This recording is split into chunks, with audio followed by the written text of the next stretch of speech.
The city hummed around Brian, a symphony of hurried footsteps and distant sirens, yet he felt a profound silence.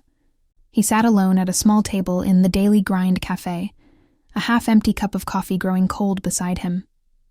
His gaze drifted past the rain-streaked window, lost in a world of quiet contemplation. The soft glow of his phone illuminated his face, casting a lonely light on his features as he mindlessly scrolled through an endless stream of profiles. Each swipe was a whisper of hope, followed by the familiar pang of solitude, the screen reflecting an expression that was weary of searching. His quest for connection had become a montage of polite smiles and awkward goodbyes. There was the walk in the park where the conversation never quite took flight, the dinner where a shared meal felt more like an interview, and the coffee date that ended before the cups were even empty. Each encounter was a brief, flickering image of a potential future that dissolved into disappointment. Brian would return to his quiet apartment, the silence amplifying his frustration, the weight of another failed attempt settling heavily upon him.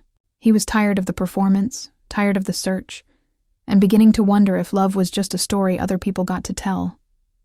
In a moment of desperation, Brian found himself under the bright, garish lights of a YouTube studio. The show was called Pop the Balloon or Find Love, a title that now felt like a cruel joke. He stood awkwardly on set as 10 women, one by one, made their decision. The sharp, successive sounds of popping balloons echoed in the studio, each one a definitive rejection. A final red balloon burst, and the camera zoomed in on Brian's face, capturing the raw sting of public disappointment. It was the climax of his search, a humiliating spectacle that left him feeling more alone than ever.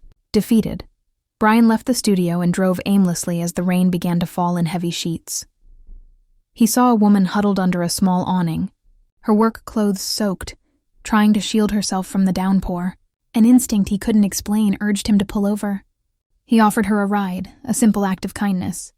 She hesitated at first, cautious of a stranger's offer, but a sudden clap of thunder and a flash of lightning convinced her. She quickly got into his car, and as he drove her home, the conversation flowed with an unexpected ease. They discovered a shared love for old movies, a similar sense of humor, and a mutual dream of traveling the world. That car ride was the beginning. They started dating, and a year later they were married. After a journey paved with disappointment, Brian had finally found the love of his life, not under the glare of studio lights, but in the gentle quiet of a rainy evening,